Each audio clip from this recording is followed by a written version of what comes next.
Hello and welcome. Thank you for joining us for today's webinar, AI and Marketing, Closing the Gap Between the Promise and Performance. This event is presented by Martech and Optimove. I'm Mike Pastore, Head of Content and Media for Third Door Media, which is the parent publisher of the Martech website.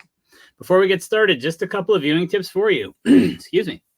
If you're having any audio issues, just click the audio icon on your screen. If you're having any viewing issues, use the Q&A section, and you can communicate in the back end where we've got Jeff and Allison to help you out.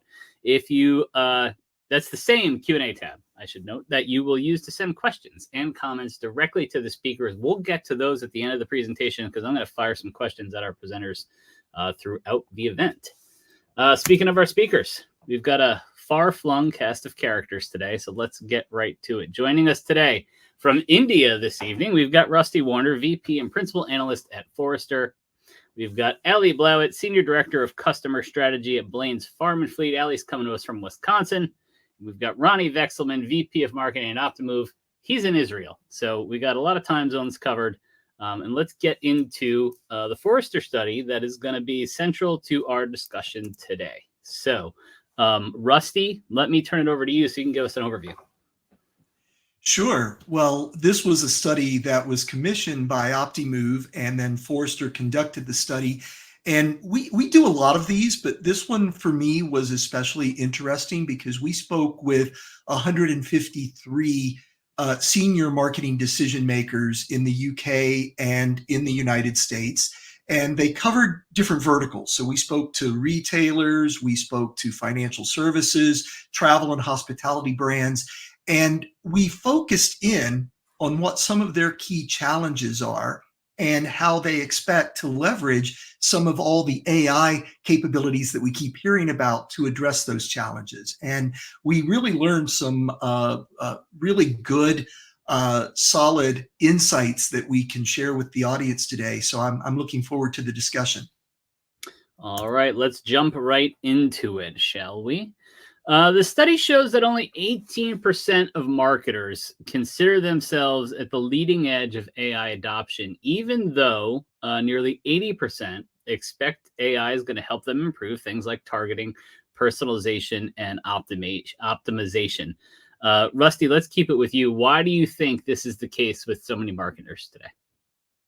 You know, Mike, this particular statistic didn't really surprise me because we see the same thing in the bigger studies that Forrester conducts, where only about 25% of marketers worldwide say that they are in production with any kind of AI use cases.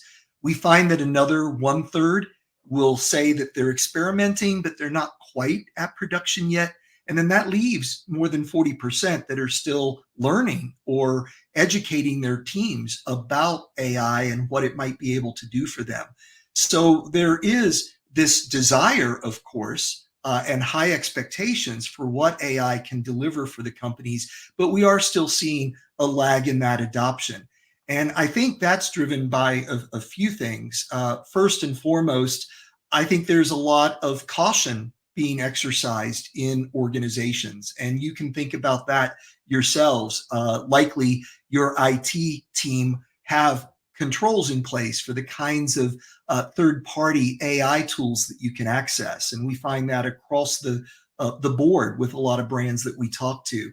And a lot of those people that aren't able to use those tools at work might be experimenting with them at home or on a personal laptop, but at work, they're really waiting for their software vendors to make tools available to them that have been deemed safe to use and responsible and that won't get them into trouble.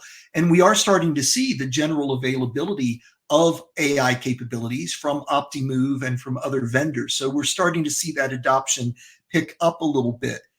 But there is still a learning curve. There is still that need for people, even if they're tech savvy, to understand the role that AI can play, what the tools can do, when they should use them, when they shouldn't use them, and so forth. So it's picking up, but it is going to be slow, at least for the next couple of months. And then I expect in 2026, we'll see it really begin to accelerate. Yeah, everybody's so busy at the end of the year. It's a tough time to start adopting new tools. So, all right, Rony, question for you: are marketers really built to let AI thrive? Yeah, so I'm going to build off of what Rusty was just speaking about, and I'll quickly just say that if anybody wants the full study, it's in the handouts. But to your question, I think that we have to differentiate between the marketer, the person, and the team, right, with the organization. The marketer themselves, I think they're thirsty for this, right? They're, as Rusty said, you might play with this at home, you might even do some work in specifically point kind of a solution way, right? You might say like, okay, I can do this copywriting, or I can review this text for this email, or I can dabble a bit with AI image creation if I'm savvy in that type of tools. But at the organizational level, there's more wariness of adopting AI, and that comes from a few things. One, organizations are built for control. Historically, marketing organizations want to control the brand voice, the brand of imagery, the offers, the content, right? Even if you think about how we build our journeys, we create manual, if this then that kind of canvases and journey boards. They're built, organizations are built for short-term optimization. We all think about what is the number we have to hit this month, this quarter, and how do we hit that, right? AI can help you with that, but it usually is better at long-term optimization and looking at larger data sets, right? And the last part is trust, right? Rusty mentioned, people looking at the vendors and what AI solutions they bring in and how they solve or provide AI within their platforms that are trustworthy, that can be used to solve specific use cases that specific marketing technology is supposed to solve. So the organizations in general aren't designed to let AI thrive yet. They're getting there, and we as vendors have to take on the onus of allowing them to trust us, allowing organizations to see that we can provide guardrails, that we can allow them to use AI to thrive. And that will then catch up to the marketer's desire of using AI for different use cases across what they have to do in their day-to-day. All right, Allie, you and your team are out there in the field, no pun intended. I want to hear how you're currently adopting AI at Blain's, and what are some of the early challenges that you and your team have faced? Yeah, absolutely. We are out in the field. We are in the retail space, and a lot of what both Rusty and Rony were speaking to is definitely very true in reality as well. Some of the tools that we've invested in, we're using in the day-to-day that leverage a lot of AI would be like Jasper for the copywriting, making sure it's a closed system so we can feed it all of our brand tone and messaging and some of the language that we use internally and with our customers, with our neighbors. We're teaching it, a little bit more about us. And that was one of the easier kind of early adoption methodologies that we implemented a couple years ago. From there, we started looking at different ways of working and things that we do that you really don't need a human touch to help move a little bit faster. So we've leveraged AI agents or scripts to go in and reformat SKU lists. We're a retailer, and different systems need to ingest SKU lists in a different format. Sometimes it needs to be very pretty. Other times it needs to be just a lot of cleaned up data with just a list. What kind of ID is this? And then you can feed it into different systems. Manually, someone would go through and copy and paste, change the formatting, get it ready for system A, then do the same thing, get it ready for system B. Now we have, a script kind of running and cleaning a lot of that up for us, where all we're doing now is auditing. Let's make sure it didn't get too carried away and make sure it's correct, because there is still a level of trust and that human touch there at the end before it kind of pushes to a live system. Those are some of the things we've been doing. Copilot's probably the other, more popular tool. We're leveraging Copilot to help with, meeting notes. That was probably the biggest win right off the bat, to get people to leverage, some sort of a tool in the background to take notes format those notes, come up with the follow-ups, and assign them to the right people. So you're not doing that, handwriting, although I sit here with my pen and paper in every meeting still, getting a little bit closer to that. Some of the challenges that we faced as a private company, we're looking for a partner, a tool that was closed loop. It's a closed system that can only know what we want it to know about Blain's. But when you do something like that, we're protecting ourselves. So we're really focused in on the safety and the security, but then we're not able to leverage the full ecosystem of what an AI kind of partner can really do when it has the knowledge of the rest of the industry, the rest of the world, the rest of the consumers, to really help elevate its experience. So there's definitely a trade-off. Right now, what we're focused in on is still just very, very protective of our proprietary information, only feeding our work mode what it needs to know, and then leveraging the web mode for things that are a little bit more public knowledge. All right, thanks for that perspective, Allie. Let's take a look at the next findings from the survey. Agility, a goal long before AI came around for all sorts of areas of the business, not just marketing. But the research found 87% of marketers say agility is critical, yet 82% say it takes too long to get campaign insights. Rusty, let's start with you. What do you see as the main barriers keeping marketers from becoming truly agile?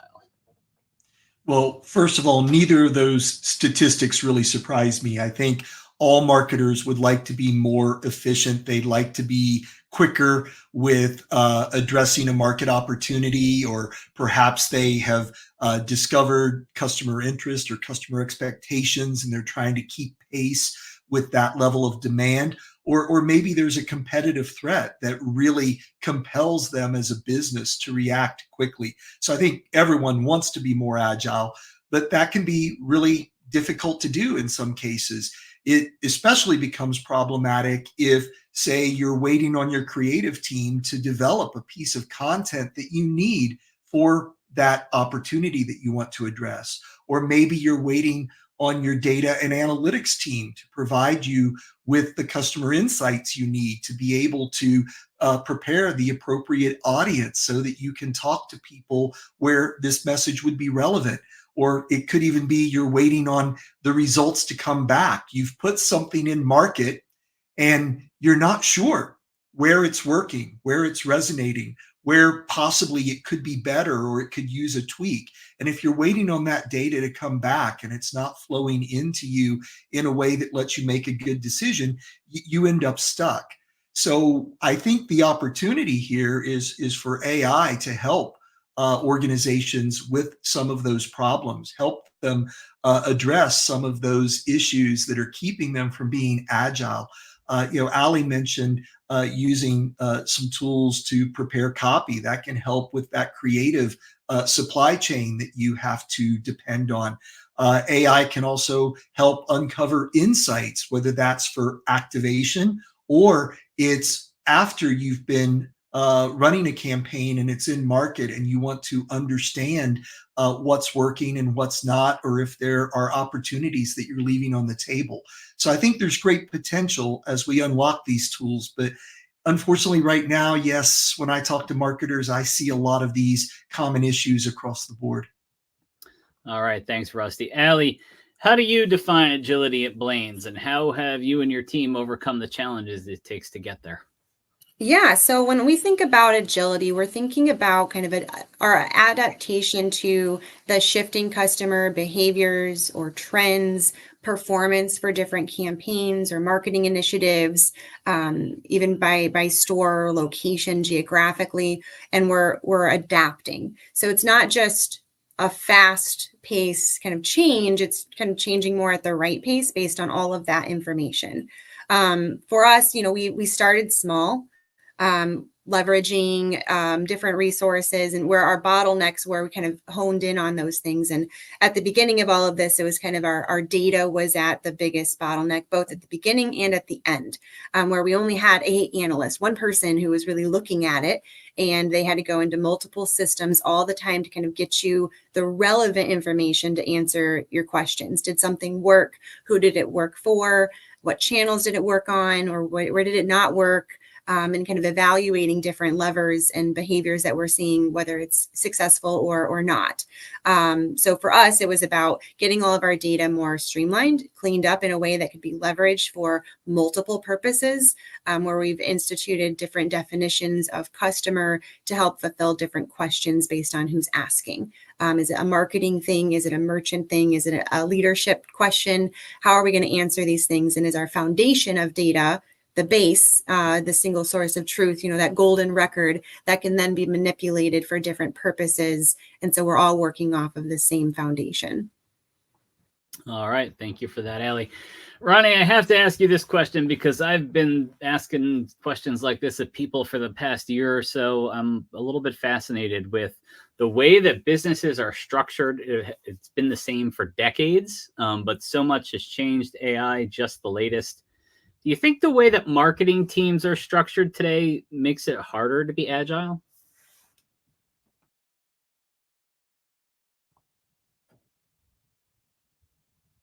Rony, you on mute?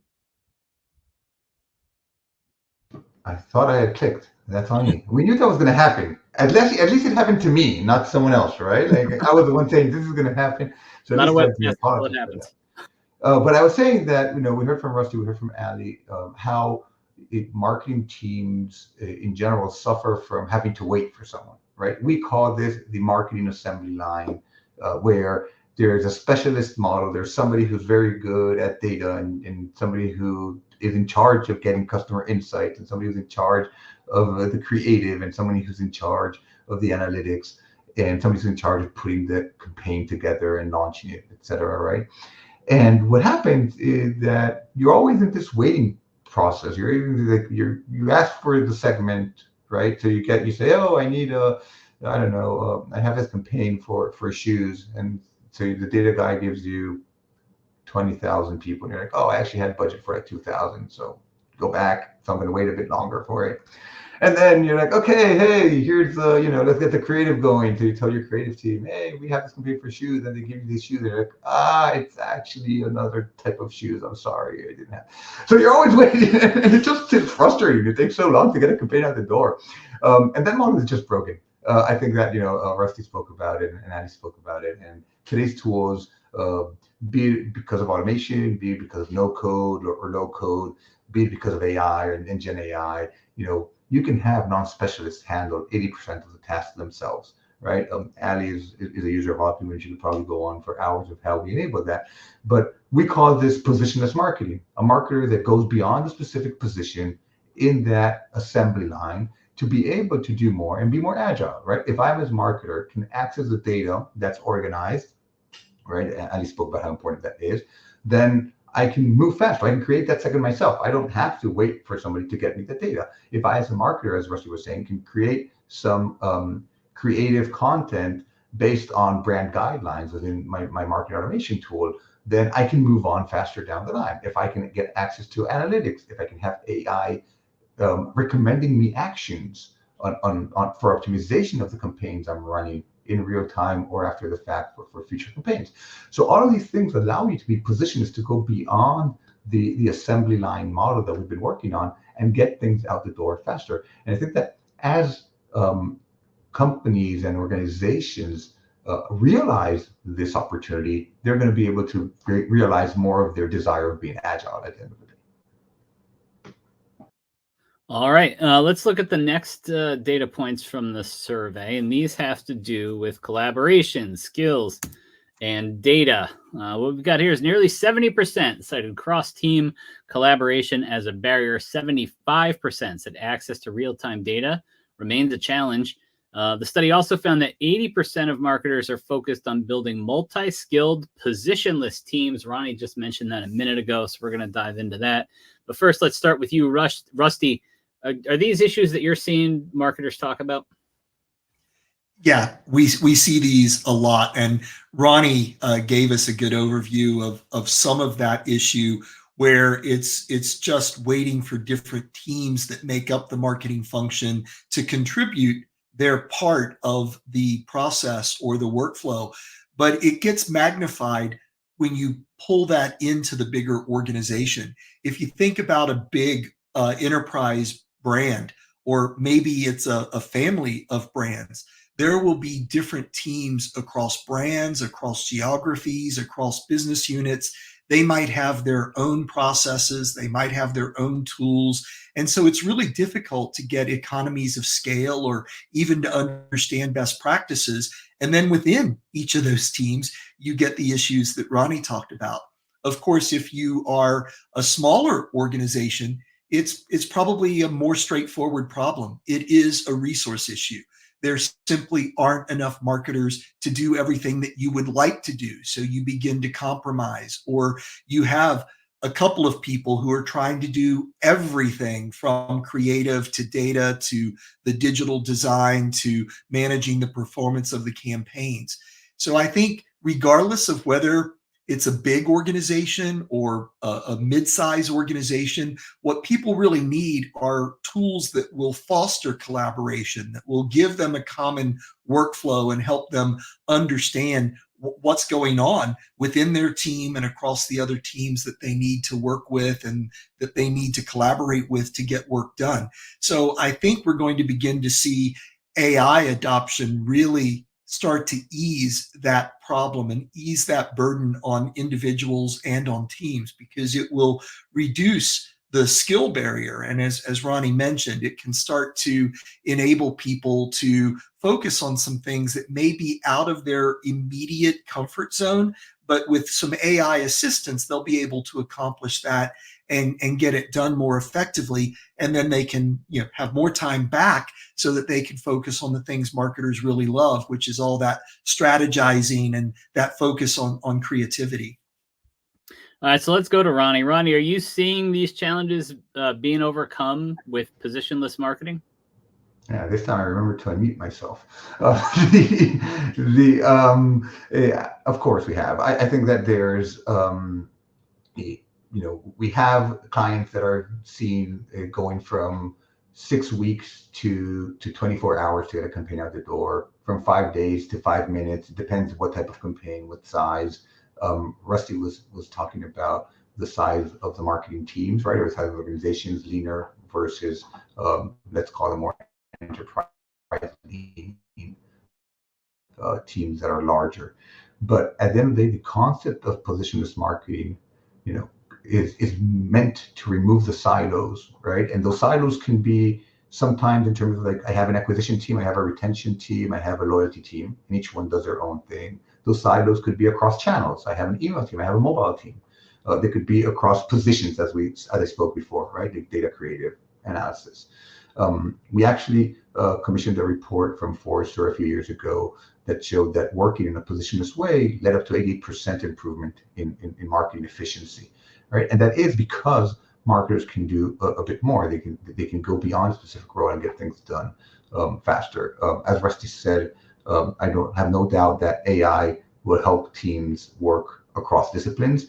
I think we're starting to see that either by having AI do work behind the scenes or as an assistant, and in the future as an agent, right? That has a bit more freedom, can make decisions by itself, and can surface when it runs into a question it shouldn't answer. Let's call it that way, in layman terms. It could surface that question to a user, right, and always have a human in the loop that can make those decisions for the AI. So we're definitely going into a future where positionless marketing will overcome, will make these collaboration issues less relevant, because there'll be a need for less collaboration in certain scenarios. There's going to be scenarios where you're always going to want to collaborate, and there's going to be scenarios where you always want to go through those check and balances, right? Maybe for some brands, it might be the holiday campaign, maybe it might be an important product drop, or just an important event that the company is preparing for, right? And in those cases, you're going to want to work on that assembly line, and you're going to want to have collaboration across teams. But in your day-to-day, right, there's many days where you can just allow a positionless marketer to go end-to-end a lot faster and overcome those collaboration challenges. All right, thanks, Rony. Allie, you talked about reaching across teams at Blain's. How has that helped you become a little more positionless? Yeah, this idea, this mindset we have is around, understanding what's kind of happening upstream and downstream from wherever your primary work is sitting. That you can kind of reach over and support. Either it's just through having outside view in and offering up recommendations on how to be more efficient or streamline work, to create more awareness about different implications of work. If it's a deadline that might be missed, or getting something early, or making lots of changes to it throughout the process, how does that impact other areas of the business? And this idea of reaching across teams is, you're empowered to take initiative to help fix those things. So we're really getting into the idea of this positionless marketer, and it's not just in marketing that this is kind of happening. Everyone wants to wear their marketing hat at some point in time. That's a fun place to be. So I don't blame anyone who wants to be a marketer for a day. Come on over. We'll let you experience it. But really taking that approach to help make it more easier for people to understand how it all works together. I think, Rusty, you mentioned something on resources, whether it's here in a mid-size retailer or the massive ones I've been at, in different manufacturing companies, or even small kind of nonprofits that I've worked with in the past. It doesn't matter how many people you have in marketing, it's never going to be enough. We're always going to say we need more. We always have ideas we want to do. So if the resources aren't a problem, wherever you're at, you're just not thinking of all the different ways you can go to market, because there's endless opportunities there. But I am very lucky to be with Blain's, who we've been thinking this way for a long time, as roll up your sleeves, it's up to me mentality kind of goes into the reach across teams, that we can really help make things more efficient for everyone. We're not trying to step on toes or have anyone with territories. There's certainly an area where you're going to be more of an expert or a specialist, and we'll lean on you as that expert. But everyone else gets a chance to kind of play and help make things more efficient for the rest of the team as well. All right, next we're going to look at some findings around AI as a strategic enabler, from readiness to real impact. So it looks like AI is shifting from an analysis tool to an execution engine. So there it'll power decision-making, personalization, and real-time engagement. Rusty, let's start with you again. The study found that only 37% are using AI for real-time engagement, 24% are using it for personalization. How are companies operationalizing AI, not just for analysis, but for their execution and decision-making? I think, first of all, the reason we see those lower percentages when it comes to personalization is that's customer facing. And so we obviously want to make sure we get it right before we turn on a lot of AI or a lot of AI enabled automation that might put the wrong thing in front of customers. And I think that's part of the reason that we see lower percentages there. Also, it's interesting to see the evolution here. I was actually at a conference a couple of weeks ago, and there was an interesting slide somebody put on the wall that said, we're seeing now generative AI, and we had predictive AI in 2016. And they thought that was looking in the distant past. But trust me, predictive AI has been around a lot longer than 2016. I was doing it a long time ago, more than 20 years ago, to show my age. But I think we're seeing that evolution from predictive to generative. And now the real opportunity is the convergence of the two, where we can use the natural language capabilities of generative AI to have a more accessible interface for all of those sophisticated predictive models that have been the domain of the data science team. And that starts to open us up to marketing in a new way. It means those marketers can become more confident about using those models in order to fuel their personalization efforts. It also, to Rony's point a minute ago, as that conversational approach where it's more of an assistant gives way to more autonomy and it becomes truly agentic, that's where we can really start to see this begin to scale and to really take off in a much bigger way. I think to sum all of that up, I would say we have to get started somewhere. So from the beginning, we saw generative AI get used to produce content. We've now started to see the convergence of generative and predictive to help us build audiences, to help better understand the types of content that might resonate with different customers. And as it improves, that's when we'll start to see the scale. We'll start to see more adoption. And I think we'll see those numbers increase in terms of the people who are leveraging AI in those customer-facing use cases. All right, Allie, Rusty just mentioned some of the AI use cases. Earlier, you mentioned some of the tools that you're using on your team at Blain's. How are you using AI in your day-to-day operations or in your workflows?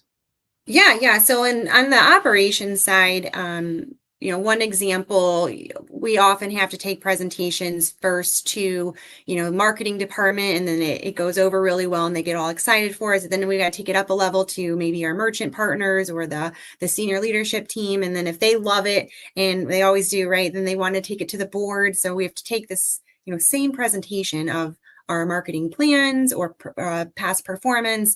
And now we need to tailor it, 3 different ways to 3 different audiences. We've been leaning into Copilot to help us kind of streamline the presentation and the talking points to be more appropriate for those audiences. So that's just an easy one that it just takes a lot of time to go build those decks and build the talking points and to make sure we're all on the same page. Copilot has helped us there. We've used AI to review campaign briefs even and suggest different ways that we can optimize those down the road. So here's, we put our human thought together based on what we know about our customer. Here's the campaign, the cadence. What am I missing? And then we've leaned into different systems, whether that's through Optimove or other systems, to help inform where those efficiencies or optimizations could happen and which customer segments might need their own version. Additionally, a fun one that I particularly like is someone on my team. Everyone kind of runs things, past me before we go to market or go to do any sort of testing. And my schedule has been hectic in the last, 6 months or so, probably longer. So one of my team members, he created an Alley bot that would ingest all of our chats and our emails so that they understood what my normal first questions would always be. So they run things through the Alley bot before they give it to the real me. And that has streamlined just a lot of that back and forth as well. And it's just amusing. I use the Alley bot now for my own personal, what do I think about this? Let me ask myself really quick, what else should I think about this? So that's been a little bit more fun. Additionally, and Rony might speak to some of this too, but we use Optimove, obviously. So we've been leaning into some of the AI that's built into that platform to help us with identifying different unique customer segments. So people who might be at risk of lapsing or churning, people who seem to be on the track to being one of our top loyalists or best customers. We are implementing and working on our propensity model. So the next best category, next best brand, next best product to buy based on your current and kind of recent shopping behaviors and people who are similar to you. How do we kind of lean into some of those things? So we've been leveraging a lot of that within our CRM space. And then additionally, a lot of it comes through with dynamic content. So what prioritization of the content makes the most sense for each individual customer or at a segment level. Not everything is the most important, or what we would say is kind of the generic message might go to some groups, but there's certainly a way to prioritize that to the individual customer too. I think 2026, the new career milestone is going to be having a bot named after you. So you're ahead of us all, Allie. Let's focus on the top 2 boxes here. Some top priorities. We got 88% of marketers expecting AI to deliver better personalized experience. 86% see transforming workflows as a top priority. Rony, how is AI redefining what agility looks like in marketing today? Yeah, so I think that, we talked about the concept of positionless marketing, so I'm not going to harp on that one. But let's take an example from the world of what a lot of us marketers do, which is creating journeys, right? Creating these campaigns of multiple channels or multiple touch points that are intertwined in a way. And the way that we've always done this is on a blank canvas, right? Even from the days that we didn't have digital tools, now I'm dating myself a bit, you would like say, okay, this person should go here, and then you draw it on a board, and you say, this is my customer journey. And you might do it because if you do it right, you did it based on research and some analysis of your customer base. And then you put it into a machine that automates this, right? And then voila, that's your customer journey. Yeah, they have no other option, right? They have to go through that journey that you created. But AI allows you to break that paradigm. And Andy was talking about this, of using AI to make decisions, right? To identify what should be the next best action, what should be the next best campaign, or the content of a campaign. So suddenly you can have a decisioning engine that analyzes the data to determine the next best campaign for every individual customer. So instead of having a journey that is the representation of what an average customer would go through, you have thousands of individual unique paths created by the AI machine, right? By the decisioning engine, so that each customer has a very unique experience with your brand. Now, the challenge, as Rusty mentioned before, is trust. A lot of the use cases that we've been talking about here are what we like to call back office use cases, right? Alibot is a great example of that, right? It helps me optimize my day to day. I have less time to answer that question, right? It doesn't have an impact with my customer, maybe. Right? It's not a business or a customer-facing use case. And the reason is because, going back to the first question we spoke about, companies and marketers are not at a point where they want to let AI take the wheel and make all the decisions, right? And the onus is us on vendors to provide the guardrails to make the marketers feel safe to allow AI within our platforms to make more decisions. The more decisions the AI can make, and the more comfortable the marketing teams feel to allow AI to make decisions, the more agile they will be, right? Instead of coming and saying, okay, I have this new message, this new product, this new idea that I want to put out. Now I have to figure out where it fits in my journey, right? Is it in this branch or this branch? Is it on this channel or that channel? I can just feed the machine with it and let it figure out who's the right customer, what's the right channel, when's the right time for that customer to see this message. So over time, I believe, that the expectation of AI to deliver personalized experiences and to transform the way we work, the reality will match the expectation. I just think that it's a maturity curve that organizations, marketers, and vendors have to go through together. Some are more advanced than others, and some vendors are here to help companies and marketers go on that journey with them. So.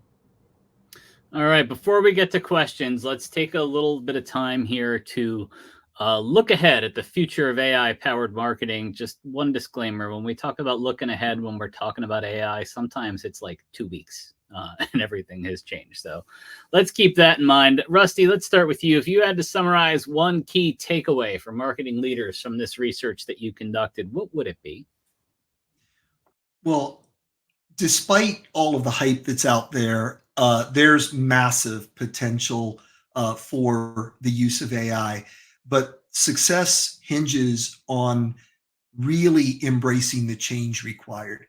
And change is hard because that involves a lot of people and the mindset of those people and not just the technology. So Ali mentioned the need to start small and then scale.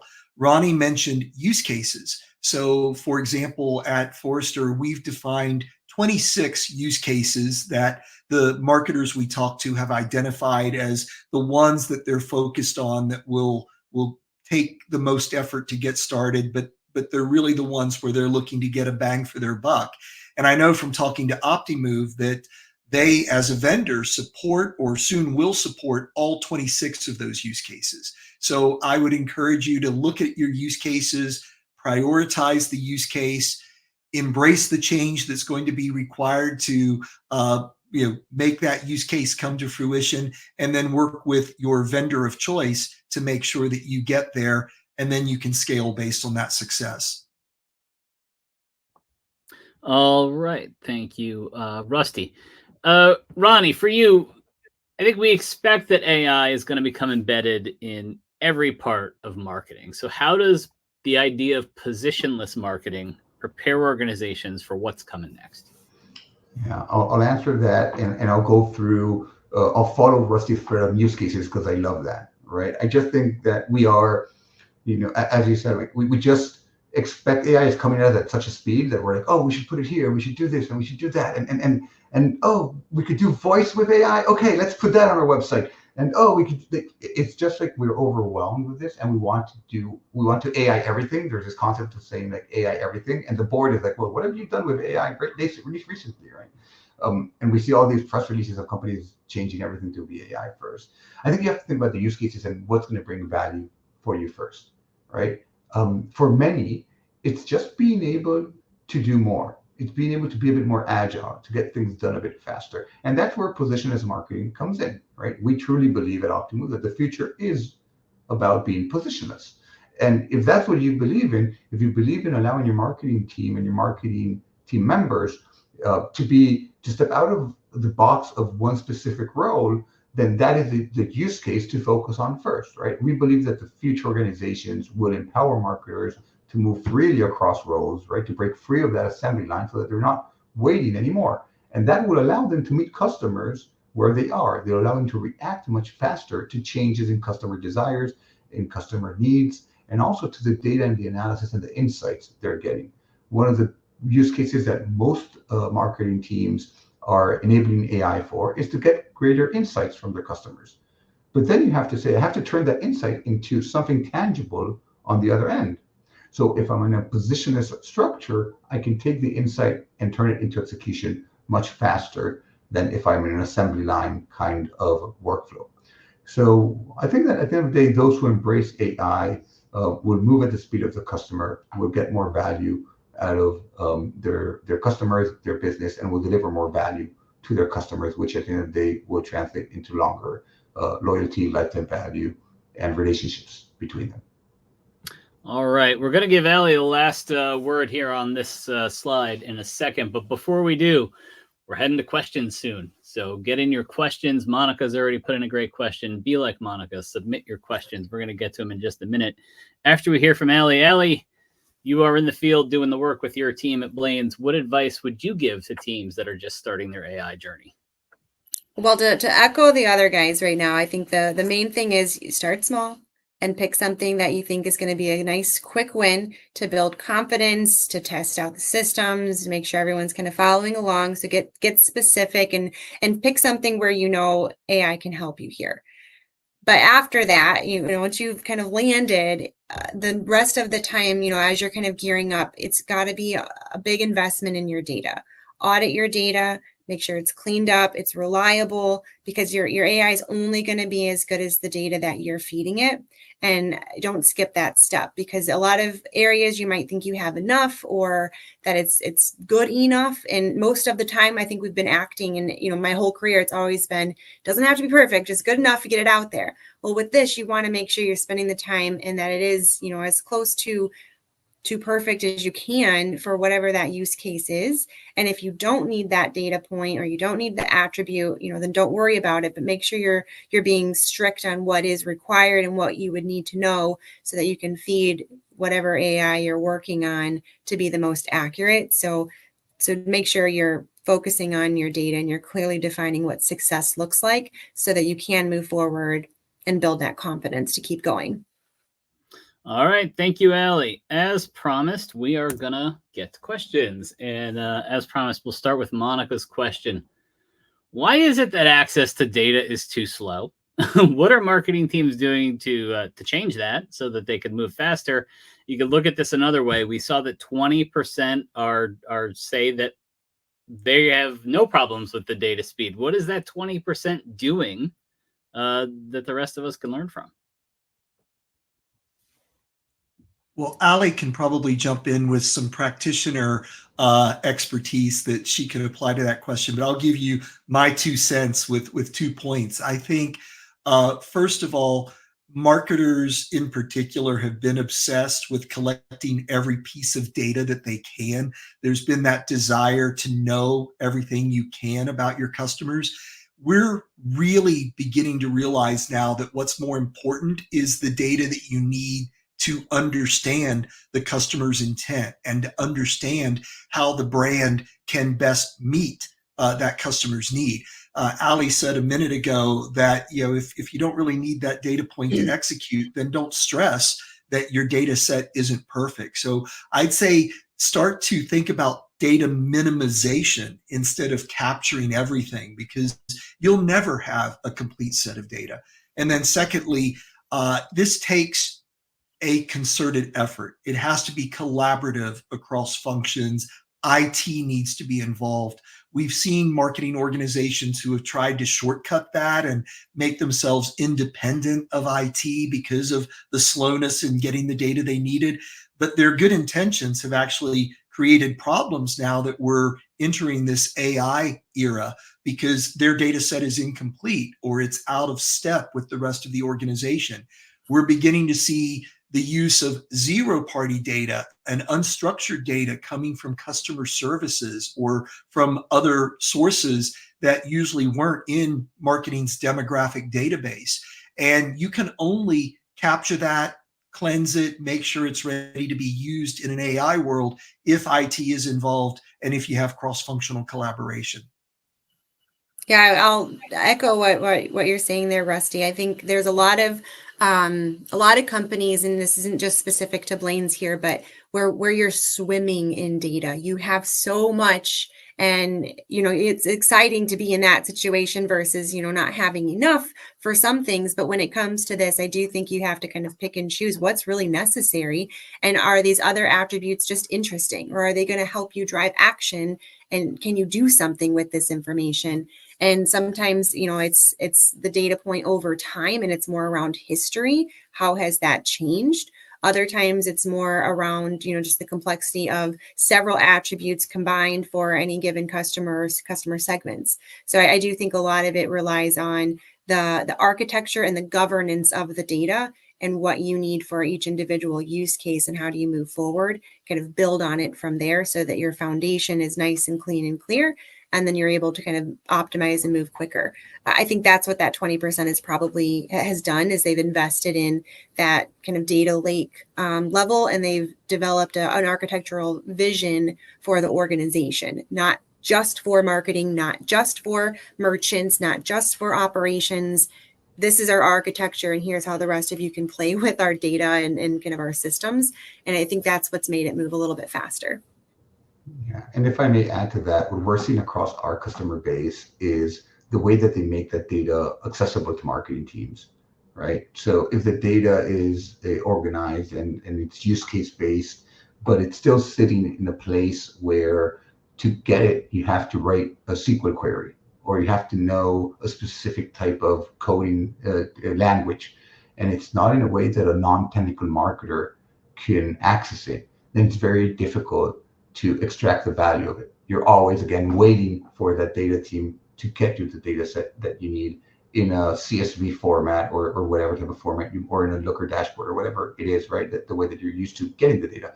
If you can make it accessible to marketers, even if it's in a point and click kind of interface within your marketing automation tool, or if it's using a Gen AI kind of query system where you can enter natural language queries and then the system kind of translates that into a specific coding language for querying the database.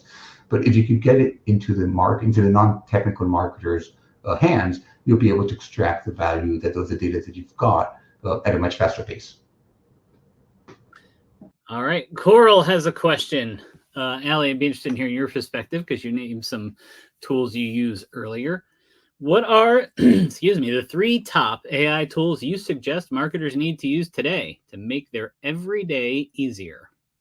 Ooh, well, I'll give you the ones that I use, and I won't be an expert on. Yeah, the Alley bot for sure. Everyone needs their own bot. And that was done through Copilot. So it's out there, it's easy enough to create. So I do highly recommend, Copilot or a like Copilot tool that can help you with your note taking, your follow-ups, questions, recaps. Or even just those talking points based on who you're taking your information to, whether it's to a vendor, partner, it's to a merchant, a different area in the business, or your leadership team or board. I think something along those lines, and there are several options there, will help streamline a lot of that busy work for any person, but especially for us in marketing. I know our team really likes Jasper from the copywriting perspective. It's not replacing our creative team and our creative copy, but it's certainly helping to create the consistency so that if any designer is writing out, something, or we have a new person kind of joining the team, they can really start to understand that brand tone a lot faster. So those two for sure. And then within, I think within the systems we're using, I have to mention Optimove, of course, but I think there's the propensity type models, your affinity type models. Those things I think are really important too, just to make sure that you're thinking of what comes next for your customer. I'm speaking from a retail perspective, so I want you to shop our whole store, not just the one or two categories you came in here for. So how do I get you from what your mission kind of your trip was to another area of the store to get you to shop that whole entire area, whether it's online or in brick and mortar. All right. Next question is from Simon. There's been so much talk about how AI is going to impact jobs, most of it focusing on job losses. But Simon is asking, what new positions do you think are going to be created by the use of AI in marketing? I'd love to hear Rusty, because I imagine Rusty has like a lot of insights into this. I'm just going to say that I believe that the concept of an AI engineer within a marketing team is something important. It's something that I've already adapted in my own marketing team. Someone who, we should all as marketers, I think, strive to be AI literate, you can call it, or AI fluent, right? But you want to have someone who is very cutting edge in their adoption, right? They can take a tool like a Lovable or a Base 44 to create a prototype very quickly. They can use an AI tool to create some copy or connect different data sets and different tools using AI first things, if it's like NAN or any other connector, or Zapier or any other connector or iPaaS kind of solution. So I think that that's something that will definitely come into line, but I really want to hear Rusty and what his research is showing us, because he speaks to a lot more vendors, a lot more companies than I do. Sorry. Well, and what I'd say there is we're seeing an evolution of course, as trust grows and as autonomy within some of the AI capabilities grow. But most organizations have started with some level of automation. Let's take the processes that we have and let's see where AI can help us automate. And I think that's where we've seen some of that fear factor in that, oh, AI can do what I do. I would think a better way of looking at that is, no, AI can do some of the mundane, repetitive tasks in an automation workflow, but it doesn't replace the humans that are there to govern it. But that's just the automate phase of the equation.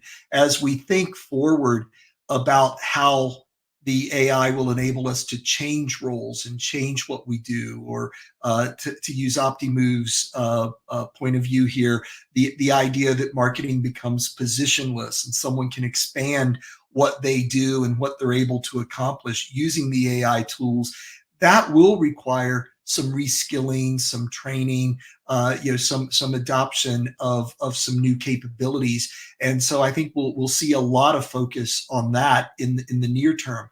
But then longer term, as we see agentic AI become more autonomous, as we see people working more collaboratively with agents that are able to perform tasks with guardrails, but eventually becoming more open, that's going to open up a world of opportunity for new roles and new skills.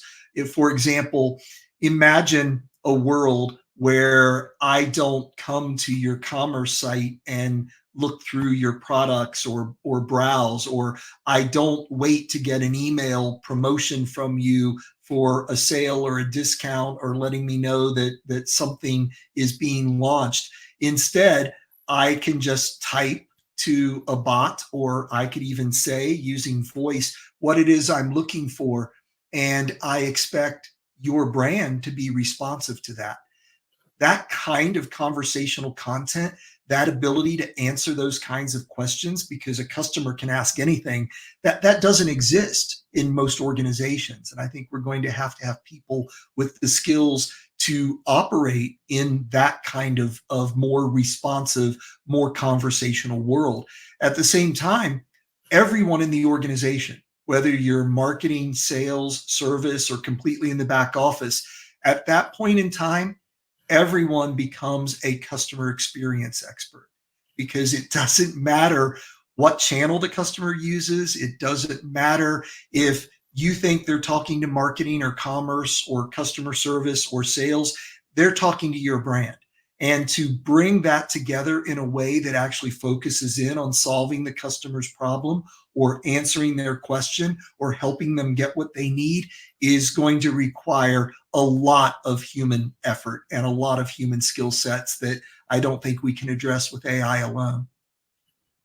All right, let's in the time we have left, let's see if we can get through two more questions. So maybe we go quick around the horn with this one. For teams that are trying to get started with AI and marketing, we're looking for good, low risk, high impact starting points that can demonstrate quick wins. What do you got?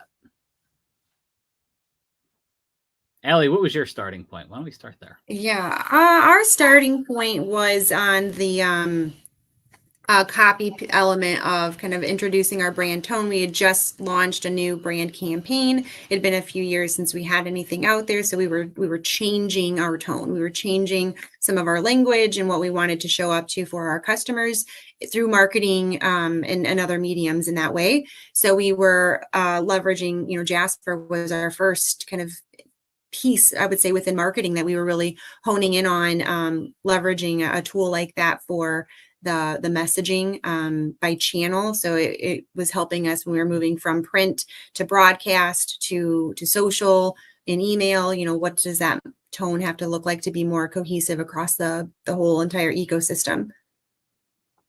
All right, let's why don't we just move on here? Let's see if we can get one more question in.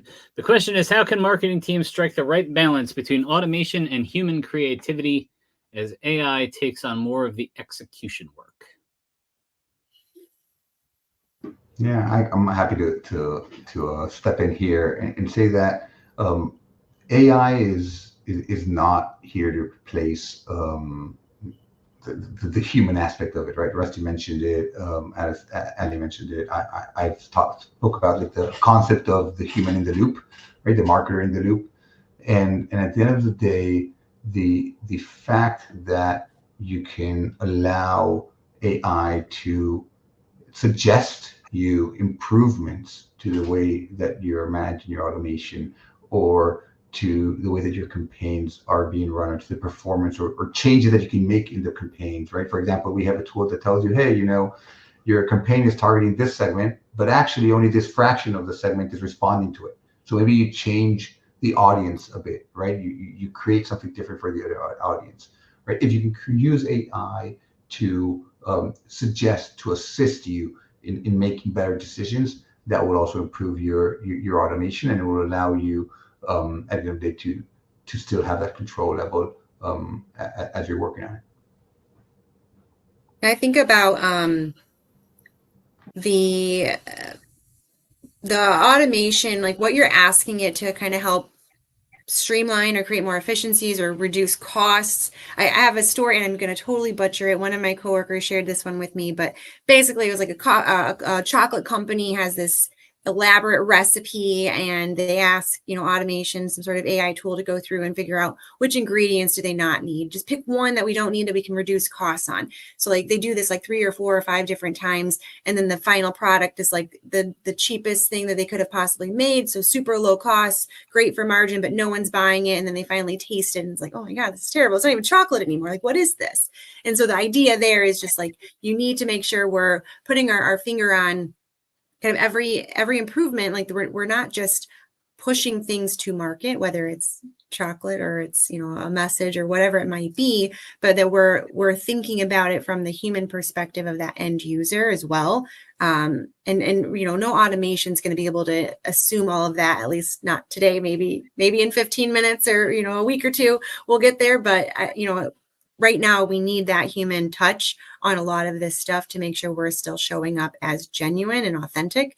And we don't lose some of that while we've been automating and streamlining and just trying to get to the fastest or that agile method, that we're staying true to who our brand is. All right. Always taste your chocolate before you put it out into market. That's the lesson there. That's all the time that we've got today. If we didn't get to your question, we'll pass it along to the folks at Optimove and they can get you an answer. On behalf of Martech, I want to thank Rusty, Allie, and Ronnie for this interesting conversation. We hope you join us again soon. Goodbye, everybody. Thank you. Goodbye.